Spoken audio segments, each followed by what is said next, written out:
You ready to start the show? Of course. I'm here, I'm dressed, I'm ready to go.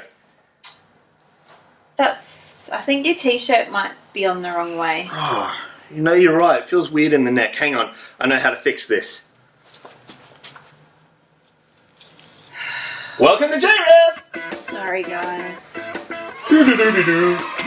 Hey, guys. Welcome back to JRev. Good to have you here. What? You're still having a few issues there, mate. What are you talking about? This is how you wear a t-shirt. It's all the new rage. Okay. Yeah. Well, then how are you going to, wave to everybody? How are you going to put your hands up and stretch? How are you going to eat? Throw. I'm just going to get really good at catching things. Have you ever tried to fix a problem and maybe your approach has been a little bit off? What are you talking about? This is perfect. Actually, that is an important question for you to talk to the guys at home about, because you often approach fixing a problem from very creative angles. Like, remember the time that you wanted to make some rope? Fix something that we had in a trailer. And you thought the best material to make a rope out of was masking tape? Masking tape is actually, per gram, much stronger than steel, when knitted together in the correct plaiting pattern. And you knew that I was good at plaiting and making, friendship bracelets, so that rope was going nowhere. Guys, let's just go. We'll just move on. What? Hey JRev, today we are making slime, my favourite. Now we've kind of cheated and we definitely have a slime kit. There are lots of different ways to make slime, so if you don't have this stuff at home, you can ask mum or dad or the grown-ups that you live with to help you look up some different ways to make slime on YouTube. You can make it with corn flour, you can make it with lots of different stuff, but we have this slime kit. So step number 1 for us is using some clear glue. We're going to put it in this bowl. It already looks like so much fun. Seriously, I love making slime. Okay, you need a fair bit of glue. That all goes in your bowl. And the next step is we're going to add some glitter glue. Now you can just add like normal glitter flakes. That works. But in our experimenting, we figured out that glitter glue actually seems to work a little bit better. It kind of stops it from all sinking to the ground or the bottom of your slime, and it stops it really getting stuck to your fingers as individual flakes. It kind of keeps it together in the slime. So we highly recommend glitter glue. But you could use other stuff too if you really want. So again, there's lots of different tutorials on YouTube. Get the grown-ups in your life to help you look up some different ways to make it. Okay, here's the fun part. Let's get ready to mix.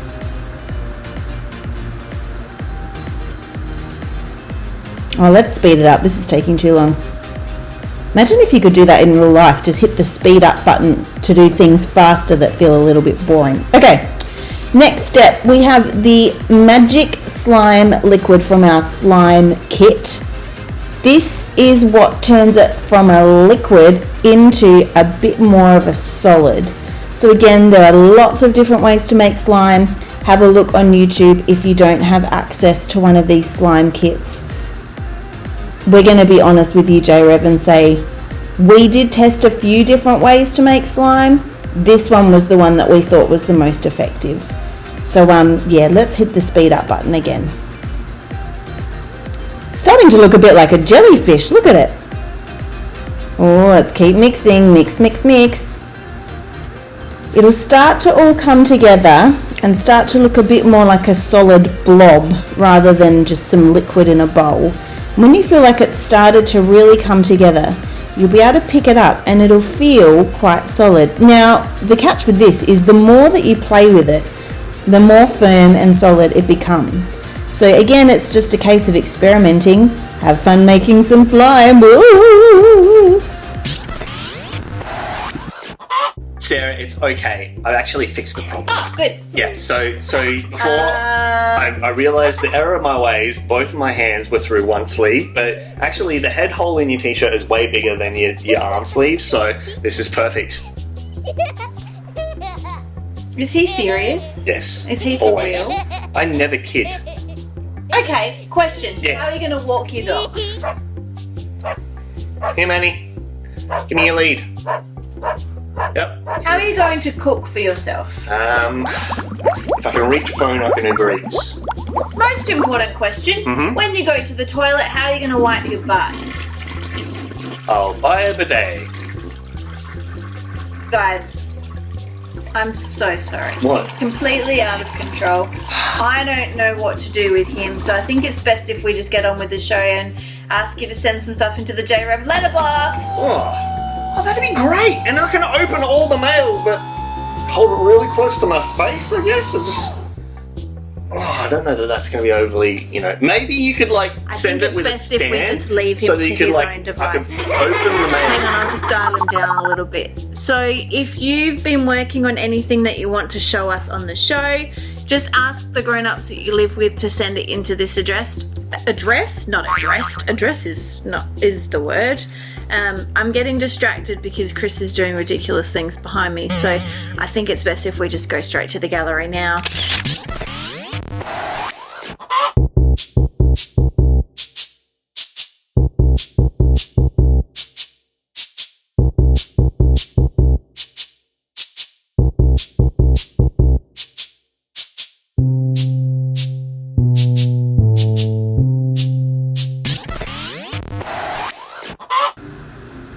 Hi JRev.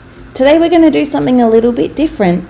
On this show we talk a lot about talking to God, and a lot of the time we talk about our big feelings too. So we thought we'd talk about those two things together, and how sometimes when we're dealing with a really big feeling, it's a really good idea to stop and talk to God about what we're feeling.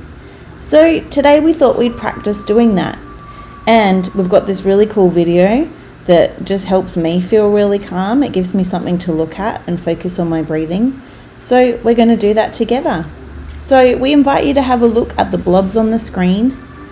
Look at the way that they're moving. That's pretty cool. It's pretty fun. And as you're watching them on the screen, we want you to take in a really deep breath in through your nose. And then we want you to let that breath go out of your mouth. We're going to do 2 more of those. A big deep breath in through your nose and out through your mouth. And 1 more deep breath in through your nose and out through your mouth. We want you to focus on where your feet are at the moment. Are they on the ground? If they are, can you give them a big squeeze and a big push all the way as far as you can down into the ground? What about your hands? Where are your hands at the moment?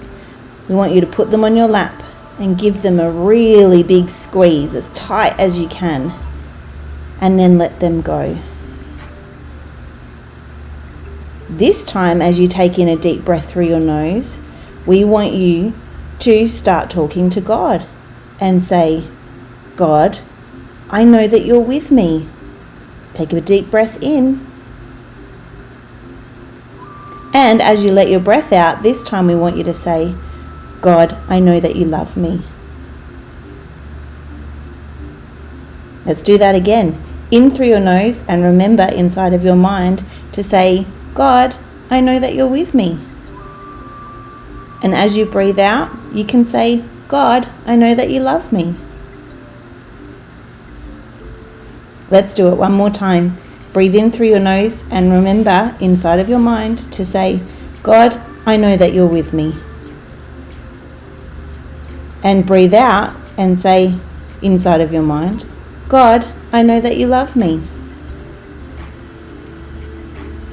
Next time you're feeling a little bit overwhelmed, we encourage you to try some of these things at home. You don't need to stare at a screen like this to be able to do it, but it helps to practice it until you've got some phrases that work for you in your mind. Things like remembering how to take deep breaths in and out through our nose and our mouth, to push down our feet into the ground as hard as we can, to squeeze our hands really tight and then let it go as we think about some of those big feelings kind of leaving our body. But we also want to invite God into that conversation. So as we're taking those deep breaths, you can talk to him about anything. We just hope that our suggestions have given you some ideas for next time you're feeling a bit overwhelmed. We love you, JRev. Bye. Have you ever lost someone or something that's really important to you? JRev, today we're going to look at a bit of a sad story, and it comes from the book of John in chapter 11, where Jesus has a friend who dies. At some point in our life, we're all going to experience a time where someone that we know dies. Maybe it's a favourite pet of yours. Maybe it's a great-grandma or a great-grandpa. But we all experience loss at some point. And if it's not someone who's died, maybe it's someone that's moved away and you can't see them anymore. Like, I have a friend who lives on the other side of the world at the moment from me, and I miss her a lot. See, Jesus had this friend called Lazarus, and Lazarus's two sisters had sent a message to Jesus saying, "Come quick, Lazarus is not well." But before Jesus could make it back to the town where Lazarus was, Lazarus had died. Can I tell you that even though Jesus, like the Son of God, the King of the universe, the Saviour of the world, even though he's God's Son, he was still fully human. And the Bible tells us that he was so sad that his friend had died that Jesus wept. Jesus knows what it's like to feel sad. He knows what it's like to feel really overwhelmed by sadness. Now, this story has a pretty cool twist to it, because in God's upside down kingdom, King Jesus has all power and all authority. So Lazarus actually rose from the dead. Jesus brought Lazarus back from death to life. Now that is a pretty cool superpower. For us in our life though, sometimes our pets don't get better. Sometimes the people that we love who are sick don't get better either. Sometimes our friends who move away don't get to move back. And that can make us feel really sad. And it's okay to feel sad. Even Jesus felt sad. In the book of Matthew in chapter 5, Jesus talks to a big crowd of people, and sometimes this big crowd story is referred to as the Beatitudes because Jesus gives these really big statements on how his kingdom works. And one of the things that Jesus says is, "Blessed are those who mourn, for they will be comforted." Now, when I say mourn, I'm not talking about like the morning where the sun comes up. I'm talking about the kind of mourning where we feel really, really, really, really sad. This statement is really important because not only does it tell us that it's okay to feel sad, but actually it's a reminder that Jesus is with us when we're feeling sad, and even more than that, he knows what it's like to feel sad. I don't know about you, but I feel comforted knowing that Jesus has actually been through what I've been through before. He lost a friend, and that made him feel really sad. So when I think about a friend that I've lost, I know that Jesus understands how I feel, and somehow that makes me feel better, and like I'm not alone with my big feeling. It's one of the cool things about God's big upside-down kingdom. Sometimes we would expect King Jesus to not really understand what we're going through, but this story reminds us that he knows exactly what we're going through and what it feels like when we feel sad. So if you don't remember anything else from today, I want you to remember this. Jesus knows what it's like to feel sad, and he can comfort us. And one of the best ways to feel comforted about it is to talk to Jesus about it. So let's do that now. Dear Jesus, we thank you that you are always with us. And we thank you that because you were a human, you know what it feels like to be like us too. So when we feel sad, help us to remember that you know exactly what it feels like to feel sad, and remind us that you're always with us. Amen.